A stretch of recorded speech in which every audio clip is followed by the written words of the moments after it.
Basically आज हम इस चैप्टर में ये सीखेंगे कि हम किस तरह अपने प्रोग्राम को उसमें कंडीशन लेकर आ सकते हैं। यानी कि सिंपल अल्फाज में हम ये कहें कि जब कंडीशन ट्रू होती है तो हमें किस डायरेक्शन में जाना है और क्या चीज़ प्रिंट करवानी है। और अगर कंडीशन फॉल्स होती है तो हमें फिर किस तरह अपने प्रोग्राम को एग्जीक्यूट करना है। यानी कि जिस तरह हम कहते हैं, अगर सही हुआ तो, अगर गलत हुआ तो। अगर कोई कंडीशन फुलफिल होती है तो हमें किस तरह अपने कोड को एग्जीक्यूट करना है, और किस तरह गलत होती है तो हम अपने कोड को किस तरह लेके जाएंगे। तो ये इफ़ स्टेटमेंट है। आज के जो टॉपिक्स हैं, the if statements. Number two, the if else statement. अगर सही है तो, इफ़ का मतलब अगर सही है तो यहाँ, अगर एल्स का मतलब है कि अगर गलत है या अगर कुछ और है तो एल्स में हम प्रिंट करेंगे वो। फिर कंपेयरिंग द स्ट्रिंग्स है। इसी तरह अगर बहुत सारी कंडीशंस हैं, एक नहीं तीन चार हैं, तो वहाँ पे हम इफ़, एलिफ और एल्स स्टेटमेंट प्रिंट करवाते हैं। वहाँ पे ये फंक्शन एग्जीक्यूट करवाते हैं हम। फिर वहाँ पे और लॉजिकल ऑपरेटर्स भी होते हैं। लॉजिकल ऑपरेटर यानी कि अगर कोई वैल्यू बराबर है किसी के तो उस वक्त क्या हम एग्जीक्यूट करें। अगर लेस देन है, इक्वल टू है, ग्रेटर देन इक्वल टू है, लेस देन इक्वल टू है, और अगर नॉट इक्वल टू नहीं है तो हम क्या अपने लॉजिकल्स वहाँ पे अप्लाई करेंगे। ठीक है। इसी तरह बूलियन वेरिएबल्स है। बूलियन वेरिएबल्स, जब बूलियन वेरिएबल्स का नाम आता है तो वहाँ पे ट्रू एंड फॉल्स कंडीशन आती है। अगर ट्रू है सो ट्रू में हम क्या एग्जीक्यूट करेंगे, अगर फॉल्स है तो क्या करेंगे। सो ये आज के टॉपिक्स हैं। इफ़ और इफ एल्स स्टेटमेंट या इफ एलिफ और एल्स स्टेटमेंट, ये हमें समझना बहुत ज़रूरी है, क्योंकि ये हर जगह काम आते हैं। आप किसी किस्म की कोई भी एप्लीकेशन डेवलप कर रहे हैं, वहाँ पे ये आपका पीछा नहीं छोड़ेंगे, क्योंकि कंडीशन हर जगह है। कंडीशन बहुत ज़्यादा होती हैं डाटा में, तो वहाँ पे आप इफ़ एलिफ का फ्रीक्वेंटली यूज़ कर रहे होते हैं। मतलब नॉर्मल से ज़्यादा ये चीज़ें यूज़ हो रही होती हैं। चलते हैं पहले टॉपिक की तरफ, the if statement. Concept behind the if statement, the if statement is used to create a decision structure which allows a program to have more than one path of execution. The if statement causes one or more statement to execute only when a boolean expression is true.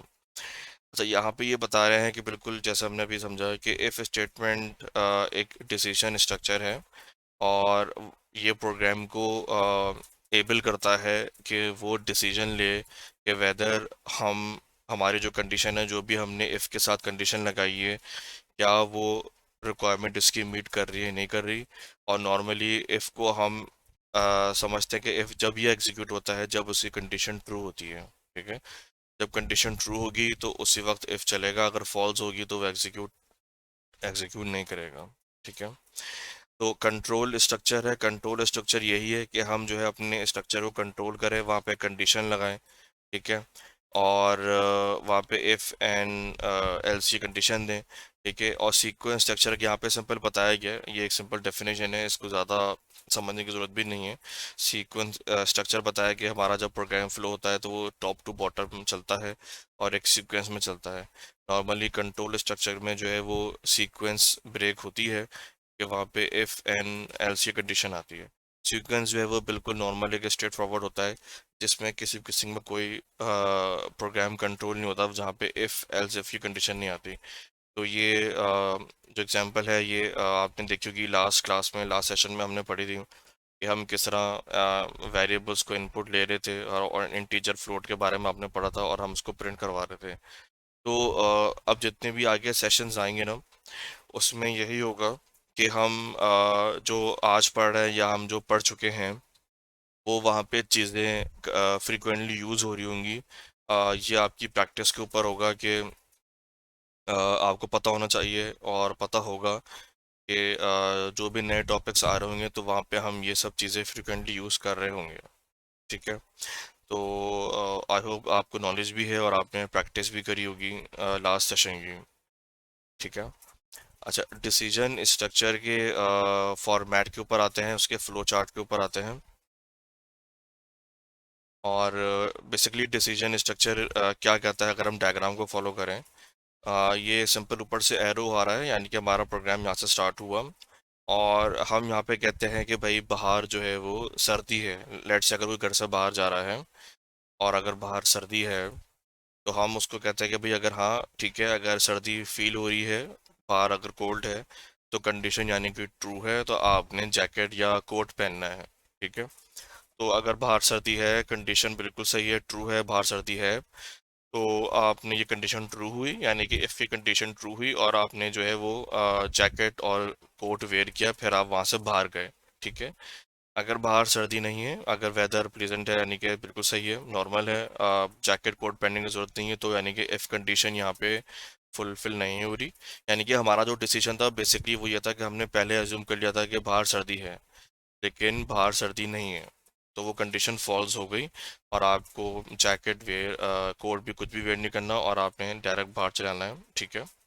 सो ये simple एक logic है if condition की, कि अगर condition true होती है, जो आप डिसीजन ले रहे होते हैं, अगर वो ट्रू होता है, तो आपने उसके बाद नेक्स्ट स्टेप पे जाना होता है, जो भी आपका क्राइटेरिया है, लॉजिक है, वो आपने फुलफिल करनी होती है, requirement.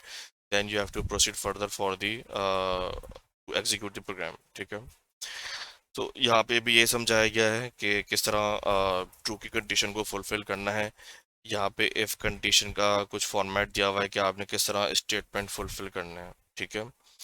Below figure shows a more elaborate example where three actions are taken only when it cold outside, but still single alternate decision structure because there is one alternative path of execution. ठीक है।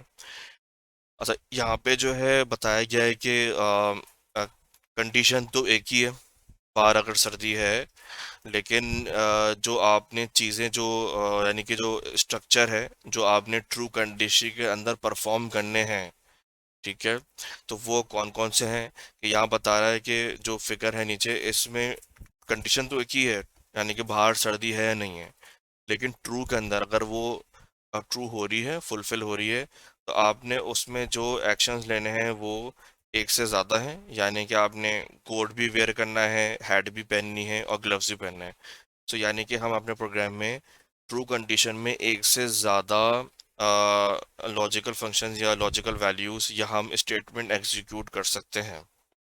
ठीक है। तो ये हमें Python allow करता है कि हम ट्रू कंडीशन जब होती है, तो हम उसमें एक से ज़्यादा मल्टीपल कंडीशंस या मल्टीपल सिनेरियोज या मल्टीपल एक्शंस हम जो है उसमें एग्जीक्यूट कर सकते हैं। हमें ये प्रोग्राम अलाउ करता है। अगर ये कंडीशन ट्रू नहीं है, तो हम डायरेक्ट फॉल्स पे जाके अपना प्रोग्राम एंड कर देंगे। ठीक है। इसी तरह Boolean expressions and relation operators हमें समझना ज़रूरी है।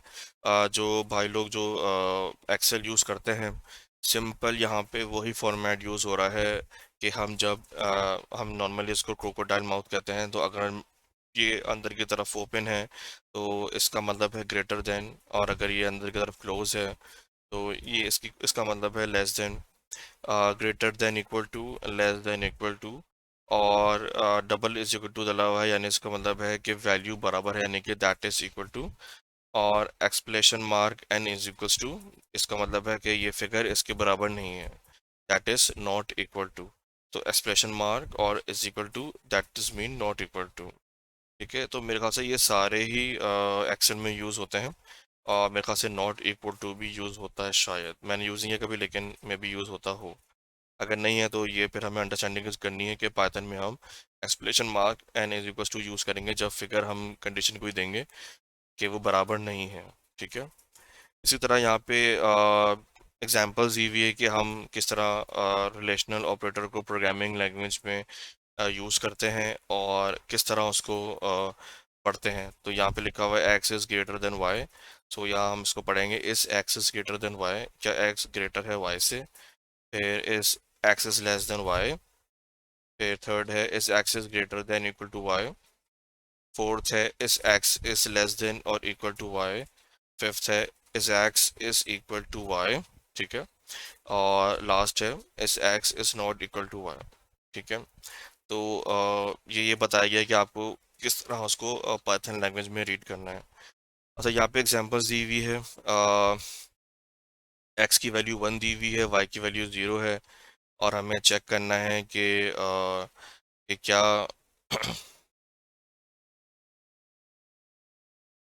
कि क्या एक्स जो है वो वाई से बड़ा है। ठीक है। तो इसको हम रन करते हैं। तो यहाँ पे कह रहे हैं ट्रू, ठीक है। तो यहाँ पे बूलियन ऑपरेटर्स आपको रिजल्ट्स में आएंगे।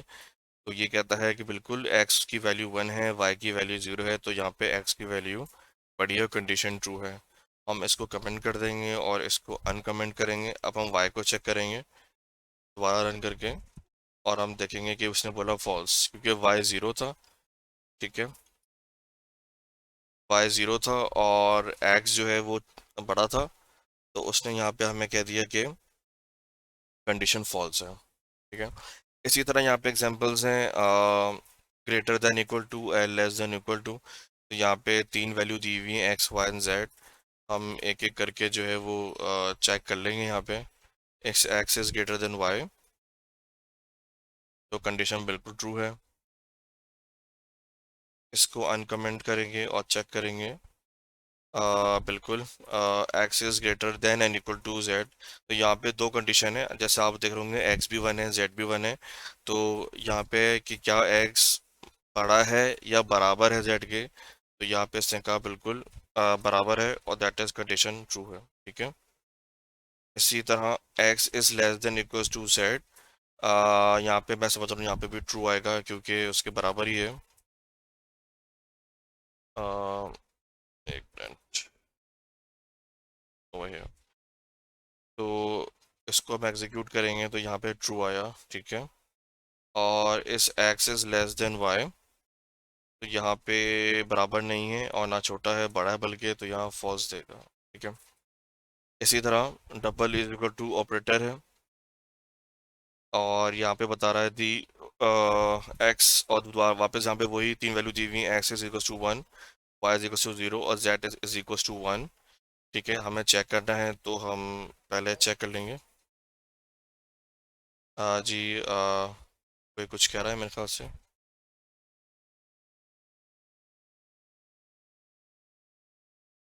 बिल्कुल लगा सकते हैं, और अभी हम नीचे एग्जांपल्स आएंगी, इफ़ की एग्जांपल्स आएंगी, तो वहाँ पे आप देखेंगे, वहाँ पे काफ़ी सारी चीज़ें, ऑपरेटर लग रहे होंगे। Right. So X is equals to Y, जबकि बराबर नहीं है तो इसने फॉल्स दिया, ठीक है। और अगर हम इसको अनकमेंट करें तो ये ट्रू देगा, ठीक है, क्योंकि ये दोनों बराबर हैं, एक्स और जेड। इसी तरह नॉट इक्वल टू, तो नॉट इक्वल टू में जो है वो आपने मतलब ये कि ये ध्यान में रखना है कि यहाँ पे जो ट्रू कंडीशन है वो मेरी भी फॉल्स होगी। तो सबसे पहले हम ये चेक करते हैं कि इसका मतलब क्या है। X is not equal to Y, बिल्कुल एक्स जो है वो वाई के बराबर नहीं है, एक्स वन है, वाई ज़ीरो है, तो यहाँ पे मैं समझता हूँ कि ट्रू आएगा, क्योंकि दोनों बराबर नहीं है, ठीक है। और इसको हम कमेंट करते हैं और इसको हम खोलते हैं। X is not equal to Z, जबकि हम देख रहे हैं कि एक्स भी वन है, जेड भी वन है, दोनों बराबर हैं, लेकिन ये कह रहा है कि क्या X is not equal to Z है, तो बिल्कुल गलत, ये फॉल्स देगा यहाँ पे, ठीक है। यानी कि एक्स और जेड बराबर हैं, यहाँ पे हम समझ रहे हैं कि ये बराबर नहीं है, जो स्टेटमेंट बता रहा है। The following example conditionally executes a block contains three statement. यहाँ पे बेसिकली हम इफ सेल्स की लगा रहे हैं। एक मिनट रुकिएगा ज़रा।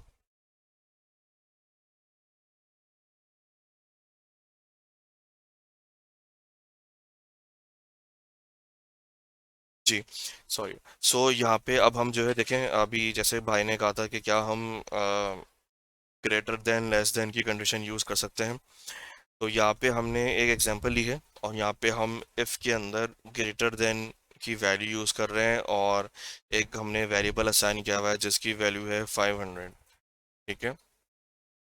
तो यहाँ में हमने सबसे पहले एक सेल्स की वैल्यू वेरिएबल असाइन किया, सेल्स, जिसकी वैल्यू है 55,000। और यहाँ पे हम जो समझ रहे हैं कि यहाँ पे लिखा हुआ है इफ सेल्स, अगर सेल्स 50,000 से बड़ी है, ठीक है, तो आपने उसको बोनस देना है 500 रुपये का, ठीक है। अगर हम कमीशन रेट को भी हटा दें,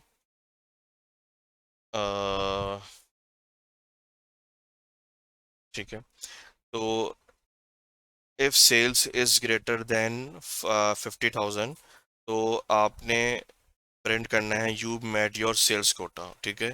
तो यहाँ पे हमने सेल्स जो इनपुट करवाई हुई है ऑलरेडी वो 55,000 है। तो हम समझ रहे हैं कि बिल्कुल सेल्स जो है वो 50,000 से ज़्यादा है, ठीक है। और यहाँ पे हमारे पास जब कंडीशन ट्रू होगी तो हमारे पास लिखा आएगा प्रिंट योर सेल्स कोटा, ठीक है। तो सबसे पहले हम इसको एग्जीक्यूट करते हैं और हम यहाँ पे हमने प्रिंट करवाया है you met your sales quota. अच्छा, यहाँ पे आप देख रहे हैं कि यहाँ पे बोनस और कमीशन रेट भी दिया हुआ है, ठीक है। तो अगर हम क्या करेंगे, अगर ये कंडीशन ट्रू है और ट्रू हो रही है बल्कि, क्योंकि हमने सेल्स के ऊपर जो वैल्यू दी हुई है वो 55,000 रुपये दी हुई है, और हमने जो कंडीशन दी हुई है वो बतानी है कि सेल्स क्या 50,000 से बड़ी है। तो हमें बिल्कुल दिख रहा है कि बिल्कुल बड़ी है, 55,000 की सेल्स हुई है, ठीक है। तो मैं यहाँ पे एक और वेरिएबल ले लेता हूँ कि टोटल सेल्स जो है वो, क्योंकि कंडीशन ट्रू हो रही है तो बोनस उसमें ऐड हो रहा है कमीशन रेट में, ठीक है। और हम लोग कम टोटल अमाउंट जो है कमीशन रेट जो भी है वो उसमें मल्टीप्लाई करा देंगे। सबसे पहले बोनस ऐड करवाएंगे सेल्स में, ठीक है। तो टोटल सेल्स प्रिंट करवाते हैं।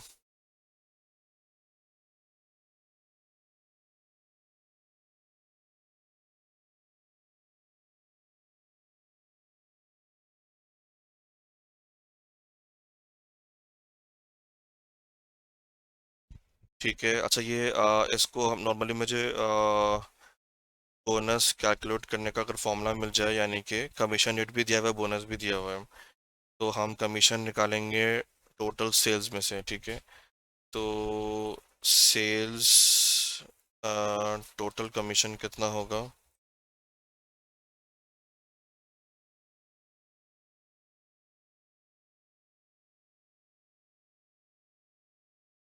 टोटल सेल्स जो हमने निकाली है उसमें हम मल्टीप्लाई कर देंगे क्या चीज़, कमीशन रेट।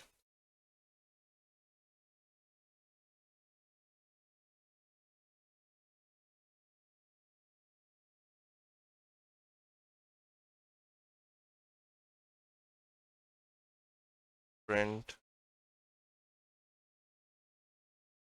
टोटल,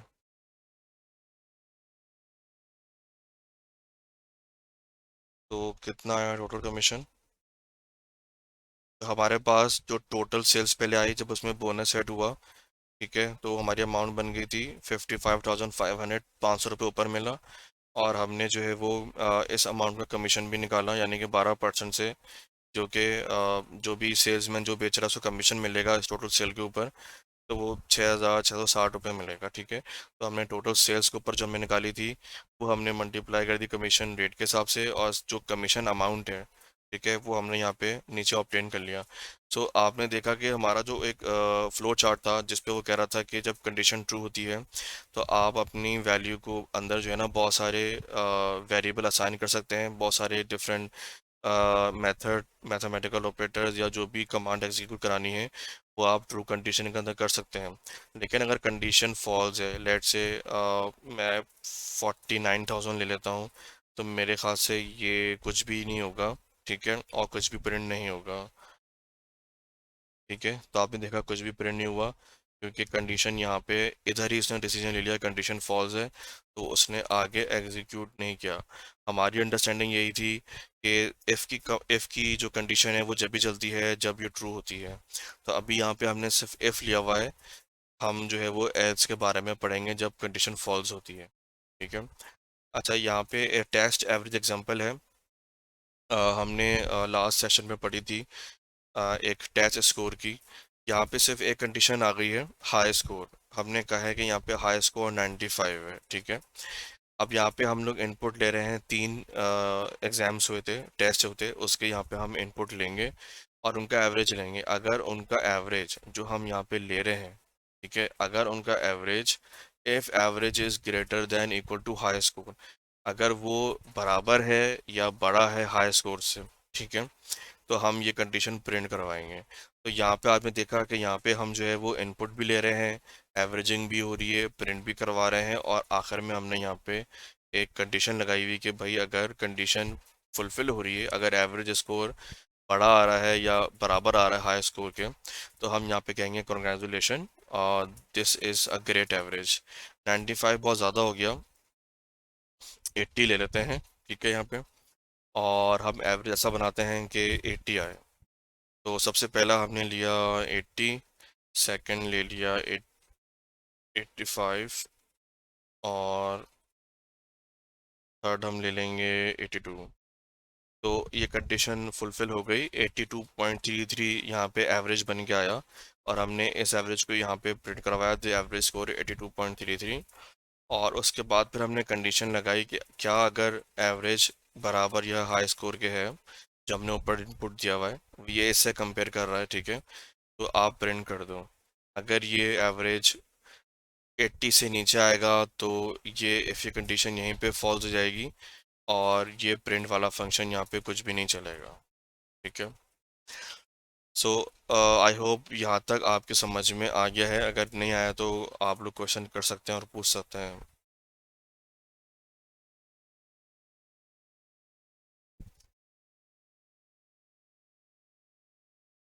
आप आर यू गेटिंग, समझ में आ रहा है आपके? राइट। ओके, ठीक है। अच्छा, यहाँ पे एक और कंसेप्ट है, वही फॉल्स कंडीशन में। अभी तो हम ट्रू के बारे में पढ़ रहे थे कि ट्रू है तो क्या करना है, फॉल्स है तो क्या करना है।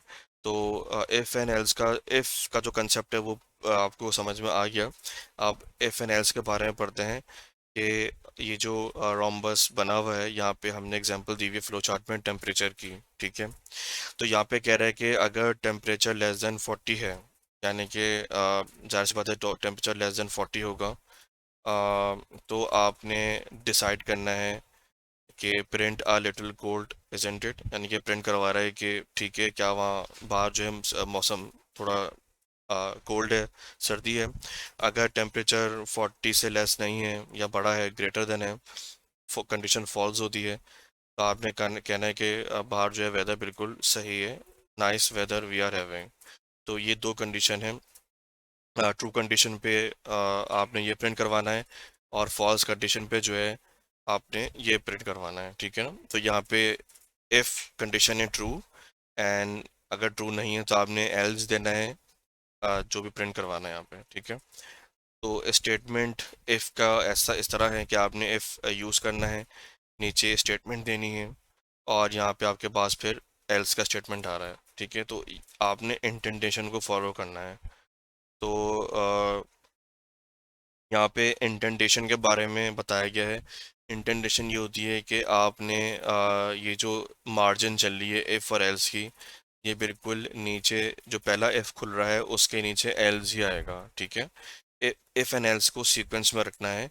Make sure the if clause and the else clause are aligned, बिल्कुल अलाइंड हो, यानी कि मार्जिन के साथ चल रहे हो। अगर आगे पीछे होंगे तो पाइथन एरर देगा।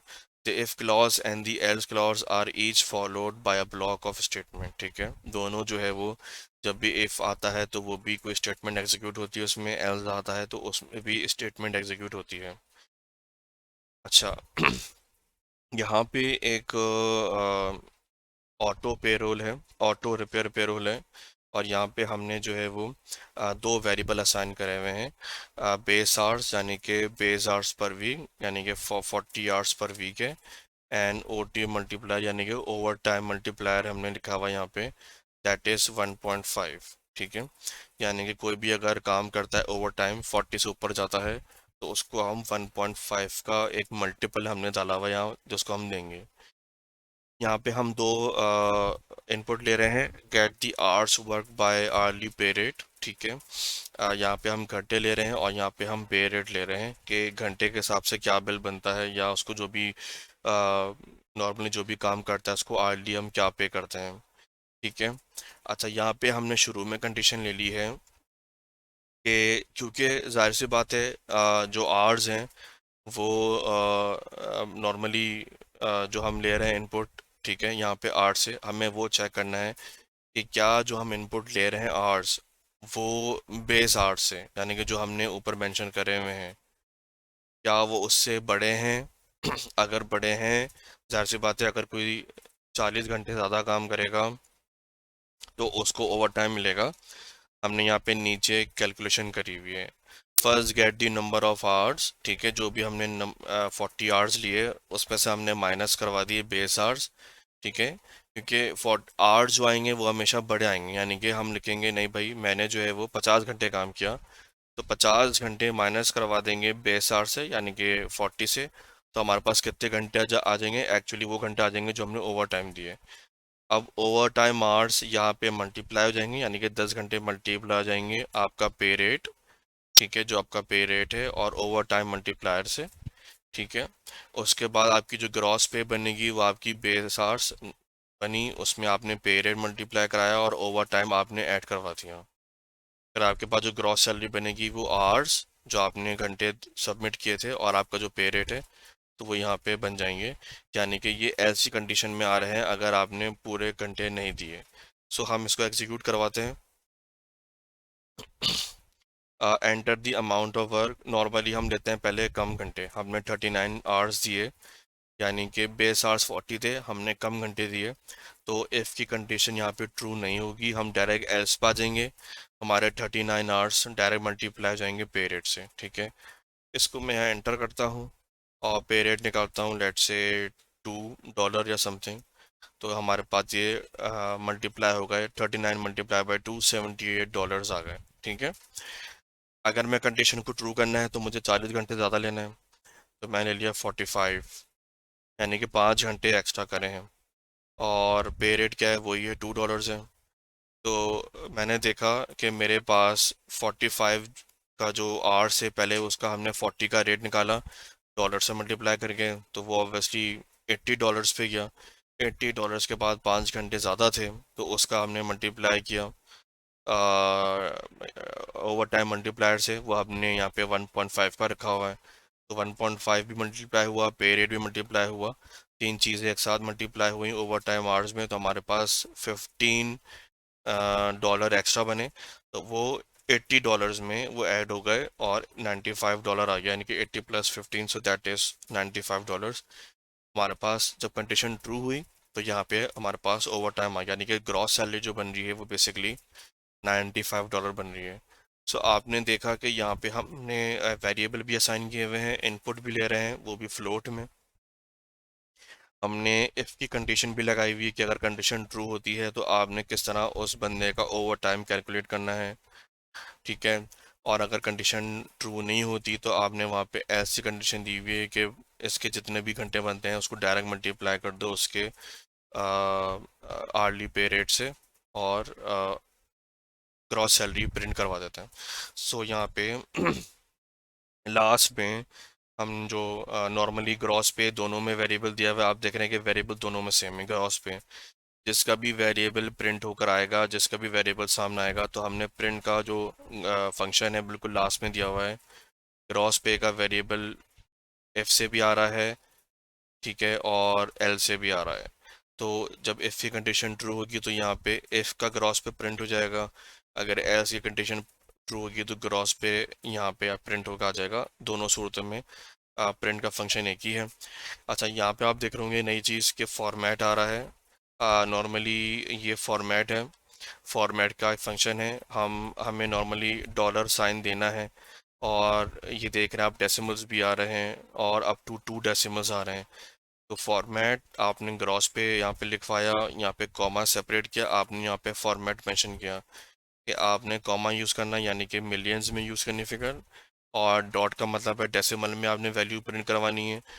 डेसिमल के बाद आपने कितने डेसिमल व्यू करवाने हैं, दैट इज़ 2, ठीक है, मैंने यहाँ 2 लिखा हुआ है, एफ का मतलब फॉर्मेट है, और ये इन्वर्टेड कॉमास क्लोज हो गए, ठीक है। और यहाँ पे हमने सेपरेटर यूज़ किया हुआ है कि हम सेपरेटर यूज़ करेंगे with an space bar. So ये एक फॉर्मेट है to view the numbers in millions format and up to decimal place. अगर मैं यहाँ पे 3 लिखूँगा तो मैं समझता हूँ कि यहाँ पे 3 डेसिमल तक आएगा, ठीक है। तो मैंने कहा 39 और यहाँ पे 2 लिखा, तो देखें यहाँ पे 3 डेसिमल प्लेस आया क्योंकि मैंने यहाँ 3 लिख दिया था, ठीक है। तो ये फॉर्मेट है, ये भी हम आगे फ्रिक्वेंटली यूज़ किया करेंगे। सो ये समझने के लिए अच्छा है, अगर आप ये यूज़ ना करें और डायरेक्ट क्रॉस पे लेते हैं तो आपके पास डायरेक्ट यहाँ पे फिगर आ जाएगी। ठीक है, जहाँ तक किसी का कोई क्वेश्चन तो यहाँ पूछ सकता है।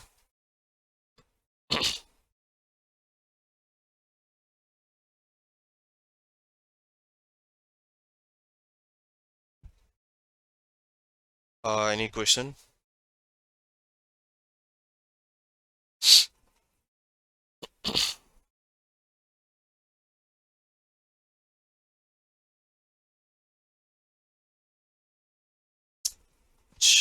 ओके, तो आगे चलते हैं। Comparing the strings. अच्छा, यहाँ पे बिल्कुल नॉर्मली ये जो कंपेयरिंग द स्ट्रिंग वाला जो कंसेप्ट है, ये नॉर्मली जैसे मैं यहाँ पे दोबारा एग्जांपल दूंगा एटीएम मशीन का। एटीएम मशीन में जो पासवर्ड आप एंटर करते हैं वो आपका पासवर्ड ऑलरेडी बैंक के डेटाबेस में सेव होता है। ठीक है, जो भी आप पिन इंसर्ट करते हैं टू विड्रॉ द कैश, तो आप जो भी पासवर्ड एंटर करते हैं वो आपका पासवर्ड मैच होता है जो उसके डेटाबेस में सेव होता है। ठीक है, तो ये कंसेप्ट बिल्कुल वही है। Python allows you to compare strings. This allows you to create decision structure that test the value of a string. अब आप यहाँ पे string ले लें या फिर आप यहाँ पे numbers ले लें, तो वहाँ पे जो है आपकी कंडीशन फुलफिल होती है। यहाँ पे नेम वन है मैरी और नेम टू है मार्क। हम यहाँ पे कह रहे हैं कि क्या नेम वन बराबर है नेम टू के, तो मेरे ख्याल से ये बराबर नहीं है। हम जो है वो एल्स कंडीशन प्रिंट करेंगे, यानी कि the names are not true. तो इसको हम प्रिंट करवाते हैं, बिल्कुल नाम बराबर नहीं है। अगर हम नेम टू में मैरी ले लें तो ये कंडीशन ट्रू हो जाती है कि नेम वन बराबर हो जाएगा नेम टू के, और इफ़ ये कंडीशन जो ट्रू होगी तो प्रिंट हो जाएगी यहाँ पे। ठीक है, सो दी नेम्स आर ट्रू। तो यहाँ पे हम नॉर्मली स्ट्रिंग्स प्रिंट करवा रहे हैं, यहाँ पे स्ट्रिंग्स हैं, यहाँ पे अभी नंबर नहीं है। अब ये दोबारा पासवर्ड प्रोग्राम आ गया। ये सिंपल वही प्रोग्राम है जो आपकी नॉर्मली मोबाइल फ़ोन में जो पिन होती है वो आप एंटर करते हैं या पासवर्ड एंटर करते हैं, या एटीएम मशीन पे आप जो पासवर्ड देते हैं तो वो ऑलरेडी पासवर्ड जो है वो बैक एंड पे उनके डेटाबेस में सेव होता है। ठीक है, तो एंटर दी पासवर्ड। मैं यहाँ पे इनपुट करवाता हूँ साथ मैंने जैसे लिखा है मेरा नाम। अ, अच्छा सॉरी, यहाँ पे ऑलरेडी पासवर्ड फीड हुआ है, दैट इज़ प्रोस्पेरो। तो आपने देखा मैंने साथ एंटर किया तो उसने कहा sorry that is wrong password. यहाँ पे एज्यूम कर लें कि यहाँ पे इनके डेटाबेस में ये प्रोस्पेरो सेव हुआ है। इसको मैं अगर डालता हूँ प्रोस्पेरो, तो ये पासवर्ड एक्सेप्ट कर लेगा। ठीक है, अगर मैं यहाँ पे सात डालता और इसको दोबारा एग्जीक्यूट करवाऊँ तो ये पासवर्ड एक्सेप्ट कर लेगा यहाँ पे। ठीक है, अगर मैं यहाँ पे नंबर लेता हूँ लेट से 8005, और अगर मैं नंबर प्रिंट करवाता हूँ, सो लेट्स चेक कि ये चलता है नहीं चलता हूँ। अच्छा सॉरी, मुझे एंटर करना है। Sorry this password is wrong. मेरे ख्याल से यहाँ पे ये इनपुट स्ट्रिंग ले रहा है। अगर मैं इंटीजर लूँ तो ये इंटीजर में क्या करेगा?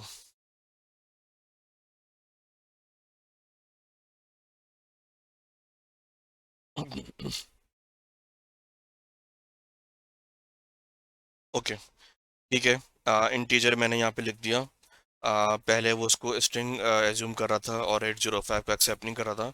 जैसे ही मैंने यहाँ पे इंटीजर लगाया, क्योंकि इंटीजर वैल्यू है, तो उसने पासवर्ड एक्सेप्ट कर लिया।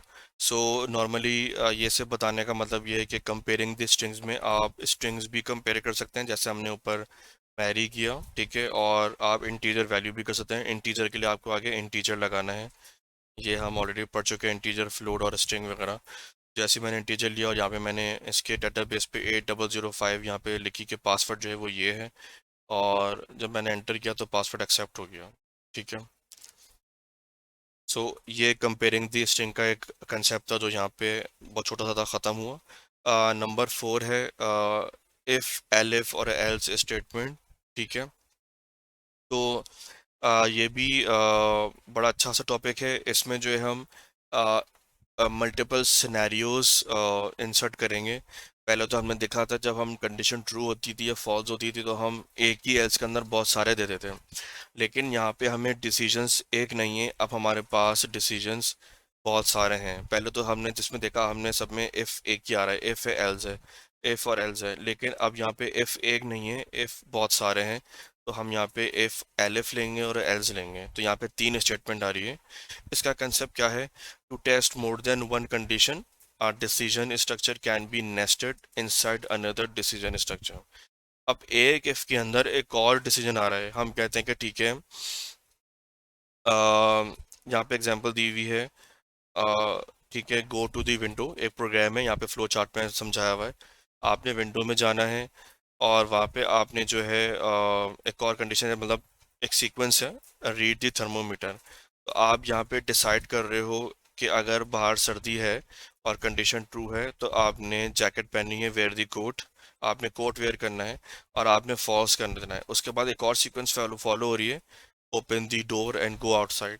तो यहाँ पे दो तीन सीक्वेंस फॉलो हो रही हैं, उसके बाद आपका प्रोग्राम एग्जीक्यूट हो रहा है। ठीक है, और इसी तरह यहाँ पे भी है एक और कंडीशन है, आपको सीक्वेंस स्ट्रक्चर का और डिसीजन स्ट्रक्चर का बता रहा है कि अगर बाहर कोल्ड है तो आपने यहाँ पे ट्रू कंडीशन आपकी फुलफिल हो रही है और यहाँ पे आपकी सीक्वेंस फॉलो हो रही है। इसने आपकी सीक्वेंस बताई हुई है कि आपने क्या क्या स्टेप लेने हैं। You have to wear a coat, you have to wear a hat and gloves. ठीक है, अगर ये कंडीशन ट्रू है, अगर फॉल्स है तो आपका डायरेक्ट प्रोग्राम एंड हो जाएगा। तो ये एक सिंपल कंडीशन है, एक सीक्वेंस है जो हमने पहले पढ़ी है। लेकिन अगर नेस्टेड है, अगर नेस्टेड का वर्ड यूज़ आ रहा है तो यानी कि एक डिसीजन के अंदर एक और डिसीजन आ रहा है। यानी कि अगर कंडीशन ट्रू होती है उसके बाद आपने एक और डिसीजन लेना है। तो यहाँ पे एक एग्जांपल दी हुई है लोन क्वालिफायर के अंदर। तो लोन क्वालिफायर के अंदर एग्जांपल है कि लेट्स आप बैंक जाते हैं, लोन लेते हैं। तो जो बैंकर है वो आपकी सबसे पहले सैलरी पूछता है। तो उसने दो कंडीशन लगाई हुई हैं। कहता है कि भाई अगर आपकी सैलरी मंथली 30,000 से ज़्यादा है और आपको जॉब करते हुए 2 साल हो गए हैं, 2 साल हो गए या 2 साल से ज़्यादा हैं, दोनों कंडीशन ट्रू होती हैं तो आपको लोन क्वालिफाई हो जाएगा। अगर आपकी उसकी जो पहली कंडीशन है 30,000, अगर ये रिक्वायरमेंट पूरी होती है लेकिन आपको जॉब करते हुए 2 साल नहीं हुए, 1.5 साल हुआ या 1 साल हुआ है, तो यानी कंडीशन फॉल्स है। वो आपको बोल देगा कि भाई आप पहले 2 साल मुकम्मल कर लें, उसके बाद आपको लोन के लिए क्वालिफाई हो जाएंगे, लोन मिल जाएगा। ठीक है, और अगर 30,000 भी नहीं मिलते, मतलब उसकी सैलरी अगर 30,000 भी नहीं है, कम है, 25,000 है, तो यानी कि पहले ही डिसीजन में वो फॉल्स हो जाएगा और वो पहले ही चला जाएगा। उसको वो बोलेगा कि आपको पहले अपनी सैलरी 30,000 करनी है, पर एनम है यहाँ पे डॉलर में, ठीक है, और उसके बाद आपको लोन मिलेगा, वरना लोन नहीं मिल सकता। तो लोन क्वालिफाई करने की सबसे पहली कंडीशन ये है कि आपकी सैलरी 30,000 से पर एनम जो डॉलर है वो बड़ी हो। उसके बाद वो चेक करेगा कि आपको 2 साल हो गए नहीं हुए, हो गए हैं तो आप फिर लोन क्वालिफाई करेंगे वरना नहीं करेंगे। तो जब कुछ भी नहीं होगा वो डायरेक्ट प्रोग्राम जो है वो फॉल्स कंडीशन में चला जाएगा। तो यहाँ पे आप देख रहे हैं लोन क्वालिफायर में किस तरह आपका प्रोग्राम यहाँ पे चल रहा है और कैसा हम इनपुट ले रहे हैं। तो हमने यहाँ पे दो कंडीशन लगाई हुई है, मिनिमम सैलरी 30,000 एनुअल सैलरी है और मिनिमम ईयर्स 2 साल है। ये आपका जो रिक्वायरमेंट कंडीशन है, रिक्वायर्ड कंडीशन है, वो आपने यहाँ लिखी हुई है। सबसे पहले जो कंडीशन है, आपने यूज़र की सैलरी लेनी है। ठीक है, आपने यहाँ पे सैलरी ले ली है और आपने दूसरा जो है यहाँ पे उसकी कंडीशन उसके साल लेने हैं। तो सबसे पहले एक इफ़ की कंडीशन लगी है, सबसे पहले वो चेक करेगा कि भाई आपकी सैलरी क्या मिनिमम सैलरी से ज़्यादा है, यानी कि 30,000 से ज़्यादा है। यहाँ पे ग्रेटर देन इक्वल टू का साइन लगा हुआ है। अगर ये कंडीशन ट्रू होगी तो वो दूसरे एफ में जाएगा। ये कंडीशन ट्रू हो जाएगी तो फिर वो आपके साल चेक करेगा कि क्या आपके साल 2 साल से ज़्यादा हैं। अगर हैं तो आपको प्रिंट कर देगा फॉरन you qualify for a loan. ठीक है, तो अगर ये 2 साल पूरे नहीं होंगे तो वो आपको बोल देगा कि you must have been employed for at least minimum year, जितने भी हम एंटर करेंगे। अगर ये पूरी कंडीशन प्रिंट नहीं होगी, यानी कि सैलरी उसकी 30,000 ज़्यादा नहीं है, तो डायरेक्ट इफ को फॉल्स करके नीचे वाला एल्स प्रिंट कर देगा। यहाँ पे जो चीज़ समझने की वो आप ये देख रहे हैं कि जो पहला एफ खुला है उसका जो एल्स क्लोज हो रहा है वो उसके बिल्कुल सीक्वेंस फॉलो कर रहा है, यानी कि इंटेंटेशन है वो फॉलो कर रहा है, अलाइंड है, और वो बिल्कुल लास्ट में कर रहा है। पहले एफ का जो एल्स है वो बिल्कुल लास्ट में है, दूसरे एफ का जो है वो एल्स यहाँ पे, यानी कि जाहिर सी बात है जब ये फॉल्स होगा तो इसको फौरन जो है फॉल्स वाली कंडीशन चाहिए, यानी कि यहाँ पे मना कर देगा। पहला वाला अगर फॉल्स होगा तो वो प्रोग्राम नीचे जाएगा ही नहीं एफ में, वो उसको फौरन एल्स में लाके दे देगा। तो ये चीज़ जो फ्लो है ये समझना ज़रूरी है किस तरह आपका प्रोग्रामिंग फ्लो चल रहा है। तो हम चलते हैं इसको एग्जीक्यूट करते हैं। सबसे पहले हम क्वालिफाई करवा लेते हैं कि उसकी पर एनुअल सैलरी 30,000 है और उसको 3 साल हो गए हैं। तो यहाँ पे कह देगा you qualify for a loan, तो यानी कि ये भी पूरी हुई। जैसे उसने 30,000 पूरा किया तो दूसरी कंडीशन पे आया और उसने कहा कि दोनों चीज़ें ट्रू हैं, तो उसने यहाँ पे ही लाके ख़त्म कर दिया program you qualify for a loan. लेकिन अगर मैं इसको सैलरी तो 30,000 देता हूँ और साल देता हूँ एक, तो ये कह देगा you must have been employed for at least 2 years to qualify loan, यानी कि यहाँ पे आके फेल हो गया, उसने एल्स प्रिंट कर दिया। ये क्वालिफाई हो गया था, ये कंडीशन ट्रू हो गई थी, इस पे आने के चेक किया, जब यहाँ पे चेक किया फॉल्स थी तो उसने एल्स प्रिंट करवा दिया। अब मुझे पहली कंडीशन फॉल्स करवानी है कि 25,000 दे देता हूँ मैं इसको। तो उसने अच्छा इनपुट ले रहा है, चलो 1 साल दे देते हैं।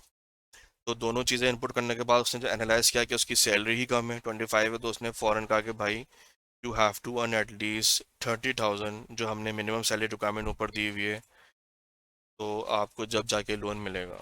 तो यहाँ पे हमने देखा कि हम किस तरह इफ़ और एल्स यूज़ कर रहे हैं यहाँ पे। ठीक है, इफ़ के अंदर इफ़ और एल्स आ रहा है।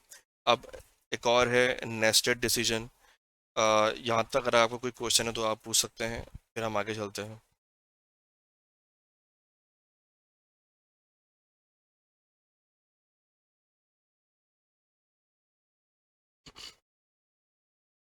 एंड जी, जी पूछें।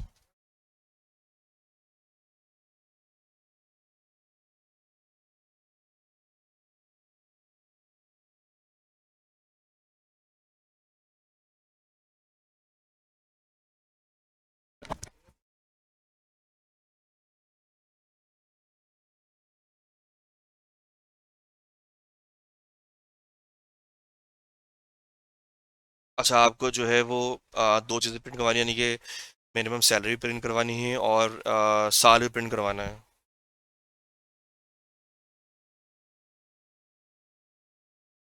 ओके सही है, तो हम यहाँ पे लिख देते हैं कि सही है, you must earn at least minimum salary to qualify and minimum 2 years। तो 2 years का हमने क्या लिया था, मिनिमम ईयर्स, ठीक है। तो यहाँ पे हम कॉमा के बाद ले लेंगे एक और कॉमा और हम लिख देंगे मिनिमम ईयर्स, दोबारा कॉमा लेके इन्वर्टेड कॉमास ओपन करेंगे। और हम लिख देंगे आगे के ईयर्स टू क्वालिफाई।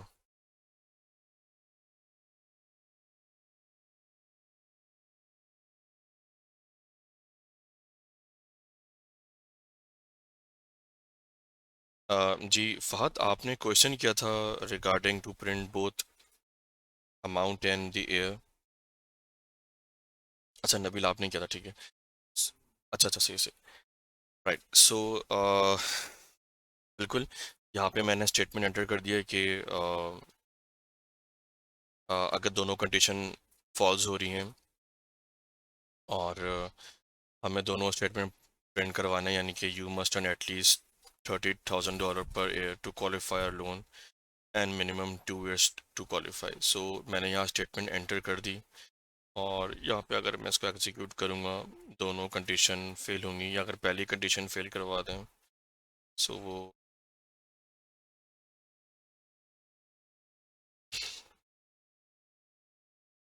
हमारे पास नीचे प्रिंट होकर आ जाएगा कि मिनिमम 2 years। फॉर्मेटिंग थोड़ी यहाँ पे अगर स्पेस दे दें हम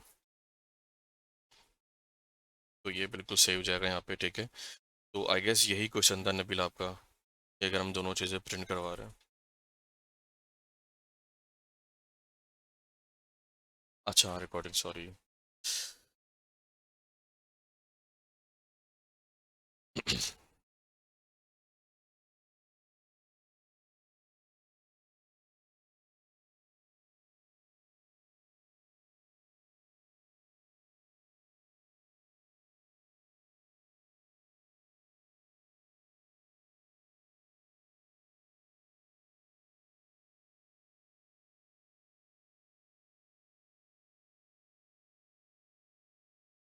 हम्म।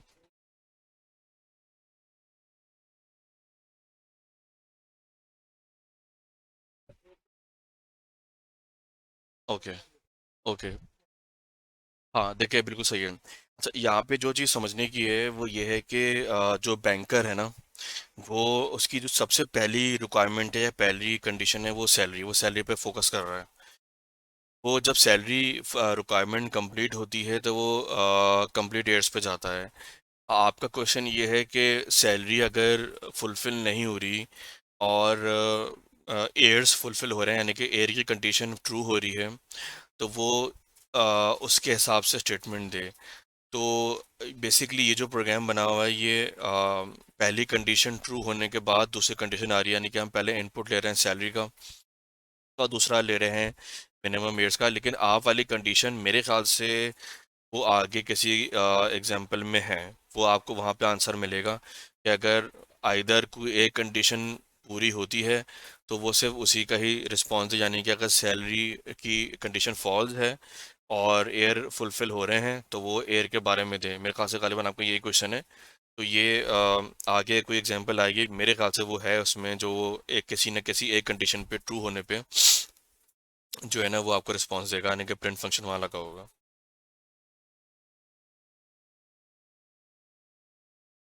हम्म।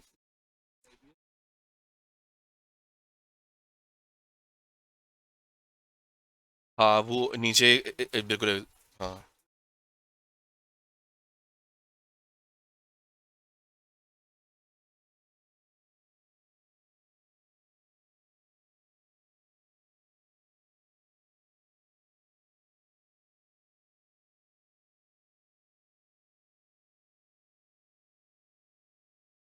हम्म।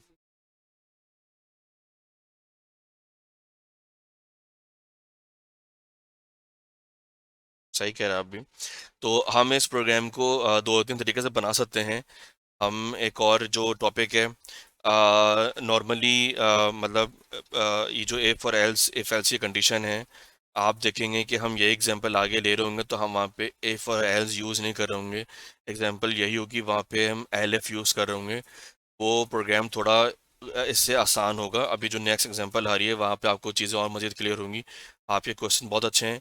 और हम जो कंडीशन है वो पहले भी दे सकते हैं, बाद में भी दे सकते हैं, और हम अपनी मर्जी से कंडीशन भी प्रिंट करवा सकते हैं, whether the condition is true and false. और इसकी एग्जांपल आगे आएगी तो आप मज़ीद आपको क्लियर होगा कि हम किस तरह इसको अलाइन कर सकते हैं। अच्छा, इसकी नेस्टेड की एक और कंडीशन है, एग्ज़ाम्स के ऊपर है, यानी कि स्कोर हैं, आपके टेस्ट हैं। ठीक है। तो यहाँ पे दिया हुआ है कि एक प्रोग्राम है, वो चेक करता है कि किसी बच्चे के एग्जाम में जो टेस्ट में अगर टेस्ट हो रहा है उसका स्कोर क्या बन रहा है। तो वो सीक्वेंस में चलता है, नहीं कि हमने यहाँ पे एक, दो, तीन, चार, तकरीबन 4 से 5 हमने कंडीशन लगाई हुई है इफ़ की। और वो हर स्टेप पे जाके चेक करता है कि अगर इसकी कंडीशन फुलफिल नहीं हो रही, ट्रू है, तो हम इसको ग्रेड ए दे दे, यानी कि 90 से ऊपर मार्क्स से ग्रेड ए दे। अगर 90 से नीचे फॉल्स होगी तो 80 पे जाएगा। 80 के अंदर उसको देखेगा नंबर हैं तो वो उसको बी दे देगा। अगर ये भी फॉल्स हैं, 80 से नीचे मार्क्स से 70 पे आ रहा है तो सी दे देगा। अगर 70 से नीचे फॉल्स हैं, 60 दे देगा। तो इसी तरह यहाँ पे चल रहा प्रोग्राम। तो हमने यहाँ पे कंडीशन दी हुई है, A score, B score, C and D. ठीक है। और हम यहाँ पे स्कोर इनपुट करवा रहे हैं, और हम इनपुट तो एक ही ले रहे हैं, इंटीजर इनपुट ले रहे हैं। और हम यहाँ पे सिंपल ये देख रहे हैं आप कि हमने किस तरह एक, दो, तीन, चार इफ लिए हुए हैं, और हर इफ का नीचे उसका एल्स आ रहा है। तो मेरे ख्याल से ये प्रोग्रामिंग लैंग्वेज में, मतलब कंसेप्चुअली तो ये बिल्कुल सही है, इसमें कोई गलत चीज़ नहीं है। लेकिन एज अ प्रोग्रामर हम जब इफ और एल्फ नीचे जो टॉपिक आ रहा है वो पढ़ेंगे तो वहाँ पे आपको मज़ीद क्लियर होगा कि हम मज़ीद इसको किस तरह अलाइन कर सकते हैं। नॉर्मली ये जो इंटेंटेशन फॉलो हो रही है, प्रोग्रामर इसमें जो है वो फंस जाता है, या पे उसको यहाँ पे काफ़ी एरर्स आते हैं कि उसको इफ एंड एल्स की कंडीशन पूरी करनी होती है। इंटेंडेशन फॉलो करने होते हैं, अलाइन करना होता है, और यहाँ पे काफ़ी एरर्स आ जाते हैं। तो हम इफ़ और एल्स के बजाय इफ़ एल एफ यूज़ करते हैं। इसको एग्जीक्यूट कर लेते हैं और देख लेते हैं। हम यहाँ पे इसको 70 लेते हैं और उसको एंटर करते हैं, तो यहाँ पे हमारे पास ग्रेड सी आता है। हमने देखा है कि सी ग्रेड जो है वो 70 के अंदर है, और यहाँ पे हमने दी हुई कंडीशन के स्कोर जो है वो 70 अगर आ रहा है, सी से बड़ा है या उसके बराबर है, तो आपने सी ग्रेड प्रिंट करवाना है।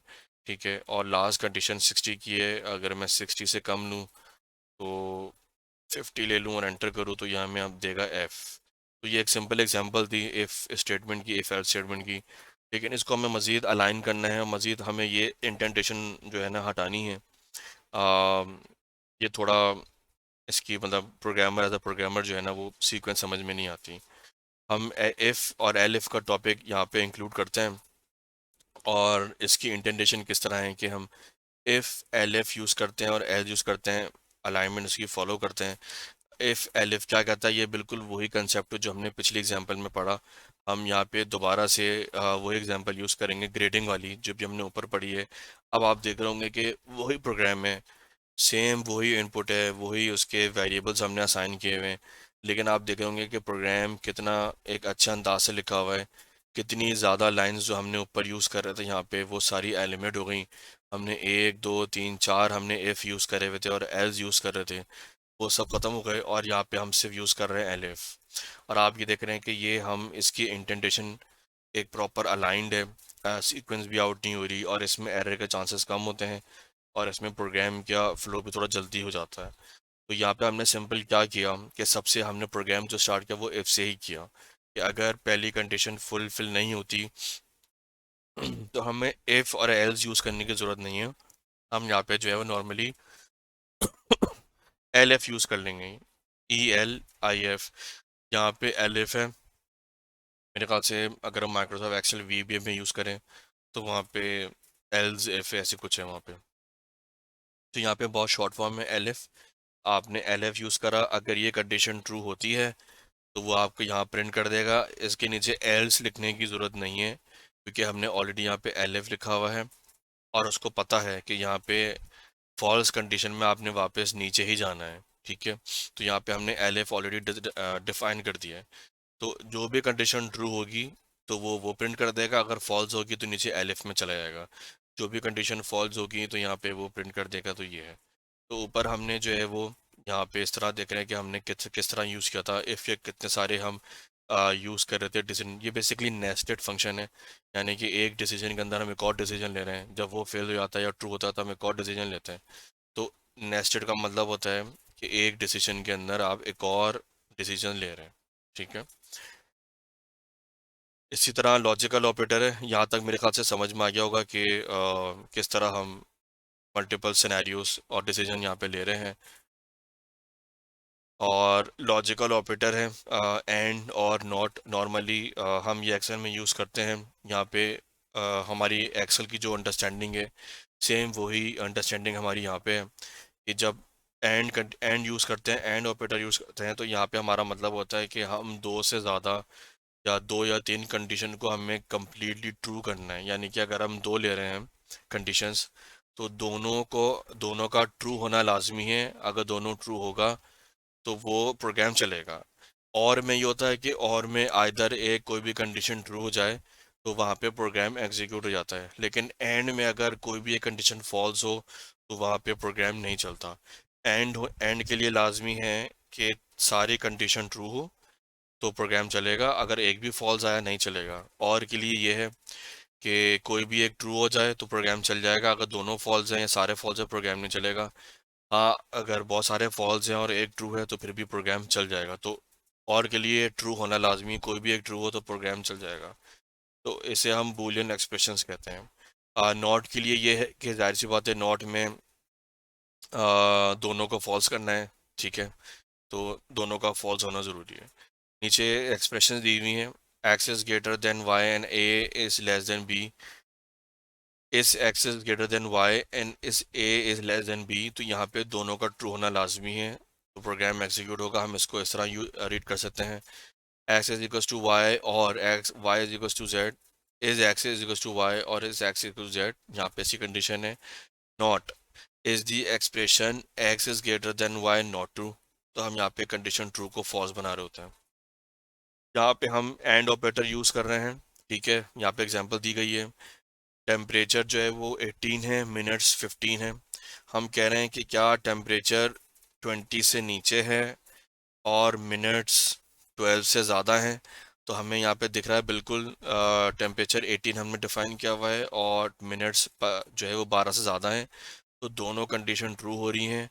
तो हम यहाँ पे कह देंगे temperature is in the danger zone. दोनों कंडीशन ट्रू हो रही है, इसको हम एग्जीक्यूट करते हैं और यहाँ पे ये प्रिंट हो जाएगा। अगर हम ए बी को कंडीशन फॉल्स करते हैं यानी कि हम मिनट को 12 से नीचे ले जाते हैं 10 पे, तो ये शायद प्रिंट ना हो क्योंकि दोनों कंडीशन का ट्रू होना लाजमी है। ठीक है, तो ये एंड की कंडीशन है। ठीक है, इसी तरह यहाँ पे बताया हुआ है कि एंड का फंक्शन कब चलता है। अगर ट्रू है एक और एक फॉल्स है तो फॉल्स आएगा। अगर दोनों अगर एक फॉल्स है और एक ट्रू है तो फॉल्स आएगा। अगर दोनों फॉल्स हैं तो फॉल्स आएगा। अगर दोनों ट्रू हैं तो ट्रू आएगा। तो एंड में जो है दोनों का ट्रू होना लाजमी है। ठीक है, इसी तरह और ऑपरेटर कह रहा है कि टेम्परेचर हमने डिफाइन किया ऑलरेडी 50।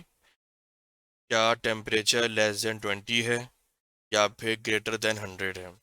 तो हम देख रहे हैं कि हमने 50 दिया हुआ है, ये ना तो 20 से छोटा है और ना 100 से बड़ा है।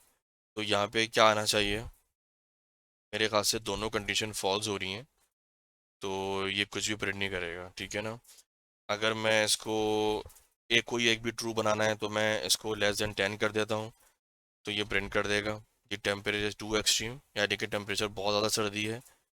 और अगर मैं इसको 100 से ज़्यादा कर दूँ, 110 कर दूँ, तो ये उस वक्त भी प्रिंट करेगा कि यानी कि बहुत ज़्यादा गर्मी है, the temperature is too extreme. तो और के लिए एक ट्रू और एक फॉल्स है तो ठीक है, चल जाएगा। एक फॉल्स है और एक ट्रू है, ठीक है, ट्रू है। यानी कि हम देख रहे हैं कि इसमें एक ट्रू हो रहा है तो चल रहा है। दोनों फॉल्स है तो ऑब्वियसली कुछ भी नहीं होगा, यानी कि हमने जब 50 लिखा था तो दोनों कंडीशन फॉल्स हो रही थी और कुछ भी नहीं चल रहा था। और अगर दोनों ट्रू हैं, ठीक है, तो यहाँ पे ट्रू चलेगा। तो यहाँ पे तो अभी फ़िलहाल एक कंडीशन है, कोई भी एक चीज़ ट्रू हो रही है तो ये चल रहा है, फंक्शन एग्जीक्यूट कर। नॉट ऑपरेटर है, टेम्परेचर 95 है। ठीक है, अब हमने यहाँ पे टेम्परेचर 95 दिया हुआ है और हमने पहले तो हमें देखना है कि हमें टेम्परेचर की वैल्यू क्या दी हुई है। If temperature is greater than 100, लेकिन टेम्परेचर 100 से बड़ा नहीं है, 95 है। तो यानी कि कंडीशन नॉर्मली फॉल्स हो रही है अगर हम नॉट को अभी कंसिडर ना करें। ठीक है, तो कोई भी कंडीशन है वो यहाँ पे जो है वो फॉल्स हो रही है, लेकिन नॉट नॉट को क्या करेगा वो, नॉट ट्रू, उसको फॉल्स कर देगा। यानी कि ये जो है 95 से क्या है, 95 नीचे है, टेम्परेचर का 100 ज़्यादा है, तो देखते हैं हम यहाँ पे क्या देता है। The temperature is below the maximum temperature, यानी कि कंडीशन फॉल्स थी तो इसने फॉल्स को ट्रू कर दिया। ठीक है, नॉट फॉल्स, तो ये क्या ला के देगा आपको, ट्रू। कि कंडीशन फॉल्स हो रही थी, टेम्परेचर में 95 दिया हुआ था और वैल्यू दी हुई थी 100 की, तो यहाँ पे कंडीशन फॉल्स हो रही थी, लेकिन यहाँ पे ट्रू करने के लिए नॉट ने उसको क्या करा, ट्रू कर दिया। नॉट फॉल्स होगा तो ट्रू आएगा, नॉट ट्रू होगा तो फॉल्स आएगा, यानी कि जो भी कंडीशन होगी वो उसका वाइस वर्सा हो जाएगी। अगर हम इसको कंडीशन को ट्रू करते हैं, बिल्कुल, temperature is greater than 100, temperature जो 110 है, कंडीशन ट्रू है। लेकिन जब ट्रू आएगा नॉट ट्रू तो उसको फॉल्स कर देगा और कुछ भी एग्जीक्यूट नहीं करेगा यहाँ। तो यहाँ पे सिंपल नॉट का फंक्शन आपको ये डिस्क्राइब करता है। ठीक है, ये लोल क्वालिफायर प्रोग्राम रिवाइज हो रहा है यहाँ पे। जो आप लोगों ने क्वेश्चन किए थे अब हम यहाँ पे दोबारा पढ़ रहे हैं। ये सिंपल वही एग्जांपल है जो हमने ऊपर करी हुई थी। यहाँ पे क्या ले रहा है, इनपुट योर एनुअल सैलरी अगर हम 30,000 लेते हैं और एयर्स लेते हैं to, you qualify for loan, तो ये मेरे ख्याल से सेम एग्जांपल दोबारा रिपीट हो रही है यहाँ पे। ओके, नहीं, यहाँ पे वही कंडीशन आ गई कि हमने जो है वो जैसे फाद भाई ने कहा था और नबील भी कह रहे थे कि हम एक ही स्टेटमेंट में ले लें अगर जॉब के कंडीशन फुलफिल हो रही है तो हम यहाँ पे वो प्रिंट करवा दें। तो आप देख रहे हैं कि यहाँ पे एंड यूज़ कर रहे हैं हम, ठीक है। यहाँ पे हमने एंड यूज़ किया हुआ है, हमने यहाँ पे दो एफ यूज़ नहीं करे हुए। नॉर्मली हमारे जो लोन क्वालिफायर एग्जाम पे थे हम वहाँ पे दो एफ यूज़ कर रहे थे कि पहले वो सैलरी देख रहा था और उसके बाद जो है वो एयर्स देख रहा था। लेकिन हमें यहाँ पे अपनी दोनों कंडीशन फुलफिल करवानी है, तो हमें सैलरी भी चाहिए बड़ी और जॉब भी चाहिए। तो दोनों का ट्रू होना लाजमी है, ठीक है, दोनों को ट्रू होना लाजमी है। तो हम जब दोनों कंडीशन ट्रू होगी तो हम लोन को क्वालिफाई करेंगे कि यहाँ पे हम एंड यूज़ कर रहे हैं, ठीक है। 30,000 हमने यूज़ किया और टू ईयर यहाँ पे यूज़ करे, तो उसने कहा you qualify for a loan. तो यहाँ पे एंड था, दोनों का ट्रू होना लाजमी है एंड में। अगर हम यहाँ पे और यूज़ कर रहे हैं तो मेरे ख्याल से यहाँ पे जो आपका क्वेश्चन था यहाँ पे शायद फुलफिल हो जाएगा, क्योंकि अगर सैलरी कम है, क्योंकि और की कंडीशन में कोई एक चीज़ ट्रू होना लाजमी है। अगर सैलरी कम है और मिनिमम एयर ज़्यादा है, टू है या उससे ज़्यादा है, तो ये कहता है you qualify for a loan, ठीक है। लेकिन हम यहाँ पे अपने हिसाब से जो है ना प्रिंट करवा सकते हैं कि हम क्या चीज़ उसको दे रहे हैं, यानी कि अगर सैलरी कम है तो हम यहाँ पे दे देंगे भाई आप कोई एक चीज़ जो है ना अपनी रिक्वायरमेंट फुलफ़िल कर लें। तो यहाँ पे एक चीज़ फुलफ़िल हो रही थी, एयर्स, तो उसने कहा कि ठीक है आप लोन के लिए क्वालिफाई करते हैं, बेशक आपकी सैलरी कम है, आपके साल ज़्यादा हैं, 5 साल का 4 साल का एक्सपीरियंस है, ठीक है, हम आपको लोन दे देंगे। तो यहाँ पे कोई ना कोई कंडीशन यहाँ पे हो रही है, और के लिए एक कंडीशन का ट्रू होना लाजमी है। अगर दोनों कंडीशन फेल होंगी और में तो और नहीं चलेगा। तो आई गेस ये आपका पहले क्वेश्चन था, और लेकिन आप चाह रहे थे आप प्रिंट करवाएं उसके हिसाब से कि आपकी सैलरी क्या है और साल क्या है। सो आई गेस फहद और नबील, आपका यहाँ पे क्वेश्चन यहाँ से जो आपका था मे बी यहाँ पे फुलफिल होता नज़र आ रहा है, I guess. Is that okay?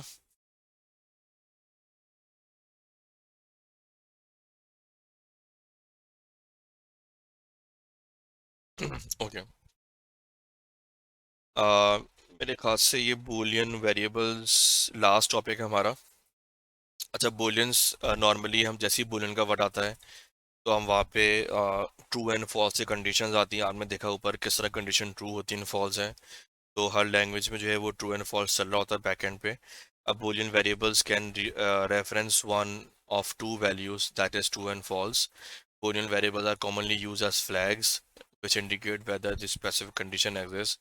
तो ट्रू एंड फॉल्स का हम फ्रीक्वेंटली यूज़ करते हैं एक्सेल में भी, कि डुप्लीकेट्स देखने हों कंडीशन फॉर्मेटिंग में हमारे पास ट्रू एंड फॉल्स आता है।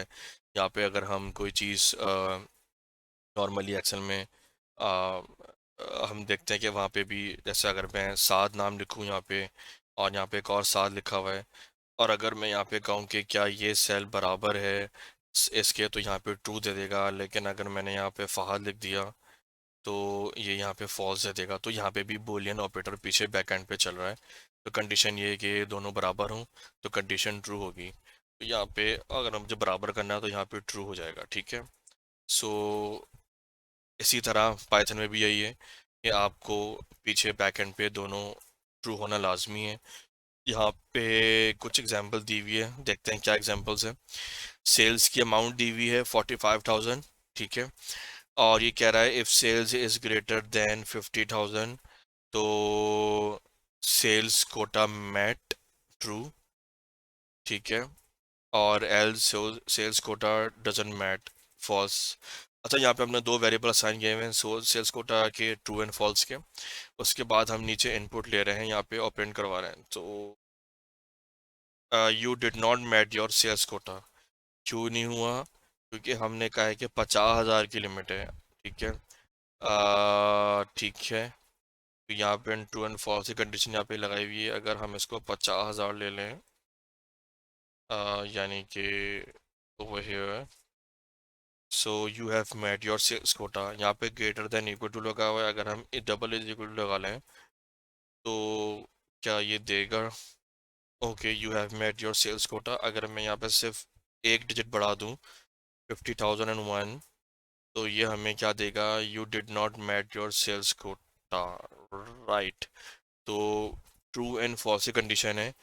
इफ सेल्स कोटा मेट, तो जैसे ही सेल्स कोटा को ट्रू मिलता है तो कंडीशन यहाँ पे ट्रू हो जाती है और ये वो वहाँ प्रिंट कर देता है। नॉर्मली हम इफ स्टेटमेंट में यहाँ पे हम ये बता रहे हैं कि हम इफ स्टेटमेंट को मैन्युअली तौर पे ट्रू कंडीशन दे रहे हैं या फॉल्स दे रहे हैं, तो हमें क्या है, हम किस तरह दे सकते हैं। तो हमने यहाँ पे पहले ही असाइन कर लिया कि अगर सेल्स कोटा मैट होता है तो ट्रू कंडीशन जो ट्रू का वेरिएबल है वो ये वाले इसमें यहाँ पे आ जाएगा, यानी कि सेल्स कोटा मैट जो ट्रू जाएगा, हमारे पास ये वैल्यू प्रिंट हो जाएगी। अगर ये फॉल्स है तो फॉल्स कहाँ जाएगा, यहाँ पर आएगा। जैसे ही फॉल्स यहाँ आएगा तो ये फॉरन एल्स पर चला जाएगा। नॉर्मली नॉर्मली ये जो है वो आपको बता रहा है कि किस तरह हम अपने प्रोग्राम को ट्रू एंड फॉल्स में या बूलियन ऑपरेटर में जो है ना वो कंट्रोल कर सकते हैं अपने लूप को, या जो भी हमारी कंडीशन चल रही है यहाँ पे। सो फार मेरे ख्याल से लास्ट टॉपिक था बूलियन ऑपरेटर्स का, बूलियन वेरिएबल्स का। यहाँ तक अगर आपका समझ में आ गया है, नहीं आया तो do you have any question आप पूछ सकते हैं। ये टॉपिक आज का काफ़ी इंपॉर्टेंट था, इफ एंड एल्स का, और ये हम प्रोग्रामिंग लैंग्वेज में बहुत जगह यूज़ करते हैं। और मेरे ख्याल से नबील ने लास्ट टाइम भी मुझसे कहा था कि हम अम, ये जो हम जुपिटर नोटबुक में काम कर रहे हैं, अगर हमें ये चीज़ें जो हम पाईचार्म यूज़ कर रहे हैं पाइथन, हम वहाँ पे किस तरह यूज़ कर सकते हैं। तो मैं बता दूँ कि जैसे ये प्रोग्राम है, ठीक है, और इसको हमें नॉर्मली वहाँ ले जाना है पाइथन पाइथन कंसोल पे। तो आप इस प्रोग्राम को कंट्रोल सी करें, आप पाईचार्म पे आ जाएं, ठीक है, या आपके पास स्टॉल होगा। अ, मैं एक और नया ले लेता हूँ।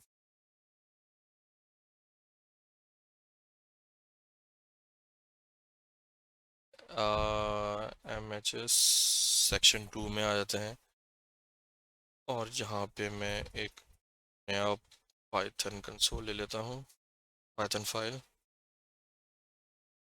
इसको रेस यहाँ पे मैंने पेस्ट कर दिया जो कॉपी किया था। यहाँ पे आपका प्रोग्राम आ गया, ठीक है, और इसको आप रन करेंगे, राइट क्लिक, रन। जैसे आप रन करेंगे तो नीचे विंडो अपीयर होगी। आप यहाँ पे टेस्ट कोड ले लेंगे, तो यहाँ पे 70 आप डालेंगे तो आपका आ जाएगा योर ग्रेड इज सी। इसको आप फिर दोबारा रीडिंग कर सकते हैं, यहाँ पे बराबर में ग्रीन बटन है, आप रीरन करें इसको। प्रोग्राम आपके ऊपर है, 90 प्रिंट कर दें, एंटर कर दें, योर ग्रेड इज है, दोबारा इसको रीरन कर दें, यहाँ पे आप डालते हैं 50, एंटर कर दें, योर ग्रेड इज एफ। सो आप कोई भी प्रोग्राम जो जुपिटर नोटबुक में कर रहे हैं वहाँ से कॉपी करें, यहाँ पेस्ट कर दें, ठीक है, कोई इशू नहीं है, और उसके बाद एग्जीक्यूट कर दें, ये रन हो जाएगा। किसी किस्म की कोई लाइब्रेरी इंपोर्ट करने की ज़रूरत नहीं है, क्योंकि ये बहुत ही सिंपल प्रोग्राम है, इसमें लाइब्रेरी इंपोर्ट करने की ज़रूरत नहीं है। So this how you can run Jupyter program into your Python console. Any questions so far? यहाँ पे हम अपना सेशन एंड करते हैं, right? Okay, thank you so much, अल्लाह हाफिज़।